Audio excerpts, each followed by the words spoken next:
Assalamualaikum warahmatullahi wabarakatuh. Salam penjuluh hukum. Sahabat penjuluh, bicara tentang kasus dugaan kekerasan fisik yang diduga dilakukan oleh seorang kepala sekolah Seman 1 Cimarga, Kabupaten Lebak, Banten. Dalam video yang saya buat sebelumnya dengan judul Kepala Sekolah Seman 1 Cimarga tendang dan tampar siswa, apakah dibenarkan? Pada dasarnya saya tidak menyalahkan guru atau kepala sekolah yang menampar siswanya yang kedapatan sedang merokok di lingkungan sekolah. Dan saya juga tidak membela siswa yang kedapatan sedang merokok di lingkungan sekolah. Inti dari yang saya sampaikan adalah apapun alasannya kepala sekolah atau pendidik atau guru dalam mendidik siswa tidak boleh dengan cara-cara kekerasan atau main fisik, karena kekerasan tidak dibenarkan, apalagi dilakukan di lingkungan satuan pendidikan. Dan alhamdulillah kasusnya saat ini sudah diselesaikan secara kekeluargaan dan berakhir damai. Semoga menjadi pelajaran untuk kita semua, satuan pendidikan dan semua siswa agar mematuhi aturan yang ada. Larangan melakukan kekerasan terhadap siswa atau anak diatur di dalam pasal 76C Undang-Undang Nomor 35 Tahun 2014 tentang perubahan atas Undang-Undang Nomor 23 Tahun 2002 tentang perlindungan anak, yang terakhir diubah dengan Undang-Undang Nomor 17 Tahun 2016 tentang penetapan peraturan pemerintah pengganti Undang-Undang Nomor 1 Tahun 2016 tentang perubahan kedua atas Undang-Undang Nomor 23 Tahun 2002 tentang perlindungan anak menjadi undang-undang. Kekerasan sebagaimana dimaksud yaitu berupa kekerasan fisik, psikis, seksual, dan penelantaran. Sahabat penjuluh, orang tua memasukkan anaknya ke sekolah tentu untuk dididik. Dididik di sini tentu dengan cara-cara yang baik, bukan dengan cara-cara kekerasan. Kalau ada siswa yang mengadu ke orang tua kalau dirinya ditampar guru karena melakukan kesalahan, dan kemudian orang tuanya menerima perlakuan tersebut dan tidak mempermasalahkan anaknya ditampar, dipukul atau ditentang, itu haknya. Dan sebaliknya, kalau ada orang tua yang tidak terima anaknya ditampar karena kesalahannya dan kemudian melaporkannya ke pihak berwajib, itu juga haknya. Karena memang harus seperti itu prosesnya, tidak main hakim sendiri. Biar nanti pihak berwajib yang melakukan penyelidikan dan penyidikan apakah ini masuk pidana atau tidak. Apakah ini akan diselesaikan melalui mediasi secara kekeluargaan atau lanjut melalui proses hukum yang ada. Biar nanti hakim yang memutuskan. Sahabat penyuluh, ketika ada guru yang melakukan kekerasan terhadap siswanya disebabkan karena siswa melakukan kesalahan, seperti menampar siswa yang kedapatan sedang merokok di dalam lingkungan sekolah, maka berdasarkan aturan hukum yang ada, tindakan kekerasan fisik berupa menampar siswa tentu tidak dibenarkan. Ketika ada siswa yang melakukan kesalahan, maka perlu didikan, bukan tamparan. Dan terkadang kita juga hanya membela salah satu pihak saja, seperti membela guru yang dianggap pada posisi yang benar, dengan alih-alih penamparan itu bagian dari mendidik siswa. Padahal apapun alasannya kekerasan tidak boleh dilakukan, apalagi dilakukan oleh seorang guru yang seharusnya memberikan perlindungan terhadap siswanya dari tindakan kekerasan di lingkungan satuan pendidikan, bukan justru menjadi pelaku kekerasan.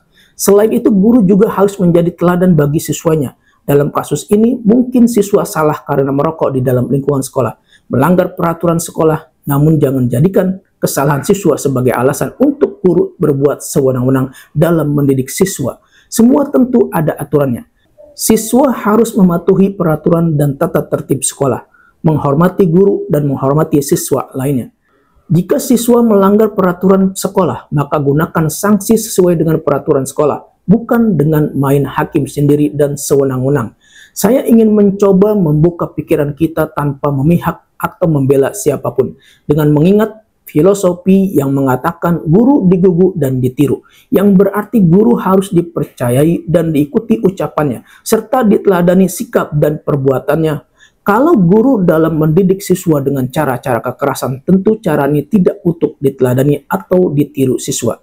Sahabat penyuluh, perlu diketahui bahwa kekerasan yang terjadi di dalam satuan pendidikan tidak hanya dilakukan oleh pendidik atau guru terhadap siswanya, akan tetapi ada juga siswa yang melakukan kekerasan terhadap gurunya, siswa melakukan kekerasan terhadap siswa lainnya, dan ada juga wali murid yang melakukan kekerasan terhadap pendidik atau guru karena tidak terima atas tindakan yang dilakukan terhadap anaknya. Dan tentu semua ini ada konsekuensi hukumnya. Ketika ada orang tua tidak terima anaknya ditampar dan kemudian melaporkannya ke pihak berwajib, menurut saya berarti orang tua ini tahu hukum. Dia tidak main hakim sendiri, akan tetapi dia menyerahkan dan menyelesaikan melalui proses hukum yang ada. Dan menurut saya ini sah-sah saja. Ingat, di sini saya tidak menyalahkan guru dan juga tidak membela siswa yang kedapatan merokok di lingkungan sekolah. Saya hanya menyampaikan aturan hukum bahwa yang menjadi permasalahan dan perlu digarisbawahi itu adalah tindakan kekerasannya, bukan maksud atau niat baik gurunya. Ketika ada siswa yang dianggap bermasalah seperti merokok dalam lingkungan sekolah, maka disinilah tugas guru untuk mendidik, membimbing, mengarahkan siswa agar tidak melakukan hal-hal yang tidak baik dan mematuhi peraturan di sekolah. Tugas guru ini tertuang dalam Peraturan Pemerintah Nomor 19 Tahun 2017 tentang perubahan atas Peraturan Pemerintah Nomor 74 Tahun 2008 tentang guru. Dalam pasal 1 angka 1, guru adalah pendidik profesional dengan tugas utama mendidik, mengajar, membimbing, mengarahkan, melatih, menilai, dan mengevaluasi peserta didik pada pendidikan anak usia dini, jalur pendidikan formal, pendidikan dasar, dan pendidikan menengah. Inilah yang dikatakan sebagai guru. Sahabat penyuluh, perlu diingat, kekerasan bukanlah bagian dari cara mendidik, tapi lebih kepada tindakan agresif yang berakibat menimbulkan dampak negatif bagi pelaku, korban, maupun lingkungan sekolah. Kemudian guru harus bagaimana menangani siswa yang bermasalah, karena saat ini guru jadi serba salah dalam memberikan tindakan kepada siswa yang bermasalah. Menurut saya, kenapa guru harus serba salah? Semua ada aturannya. Kalau guru bekerja berdasarkan aturan, saya rasa guru tidak akan serba salah dalam mendidik siswa. Pada dasarnya, guru diberikan kebebasan dalam memberikan sanksi terhadap siswa yang dianggap bermasalah.